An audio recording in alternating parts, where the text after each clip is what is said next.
Hello and welcome. My name is Oren, and today we'll have our third video about the Autodesk Tokens Flex implementation. Okay, Autodesk Token Flex license and time zone aspect. Let's take a look how it looks from the user side and from the license server side. So we have a user here in the United States, and he works 10 a.m. to 8 p.m., like 10 hours of work and consuming 6 tokens. That's his view about the situation. But actually, the view of the license server that is located on GMT, on the UK, what the license server sees, he sees a users that work from 3 p.m. to 1 a.m. the next day, and is actually paying for two tokens, one for the first day, 6 tokens, and the second 6 token for the next day. So that's built into the design of the token flex licensing. And let's see how can we overcome it. So basically we want to take a map and try to plan on it, looking on the time zones. But so it looks like that.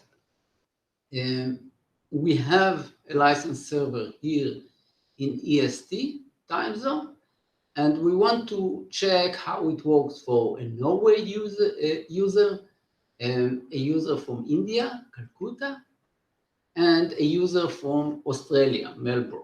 So that's how it looks. It's also, you can understand, because we see that the Norway users will get a good service, but definitely not the two other.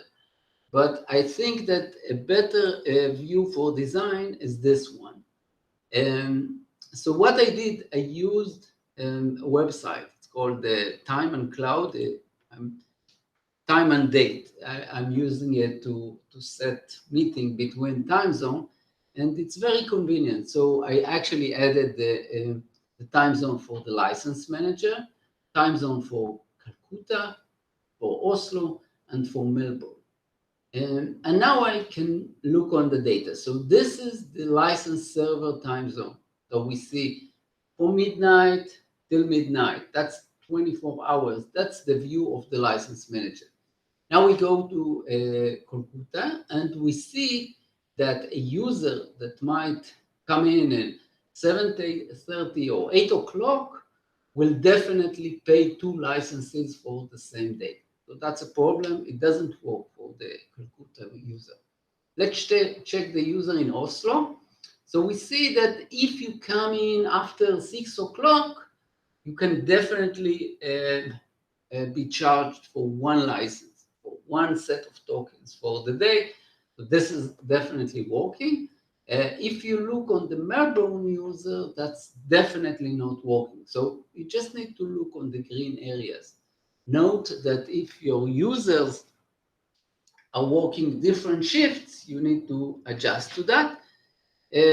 And also need to consider the number of users. So if I have one user somewhere that takes two sets of token a day, I might not want to maintain a license server for him.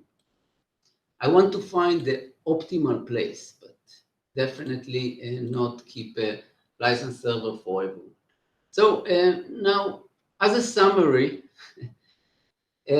planning can bring a significant saving in your token consumption. So better do it. And it's simple. As you can see, the tools are simple and available on the internet.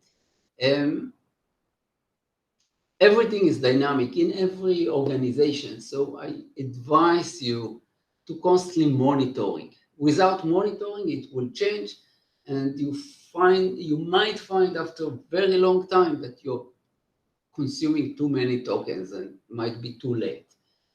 And of course, for each license server you ask Autodesk to get, it costs effort to maintain it, to install, to make sure it works.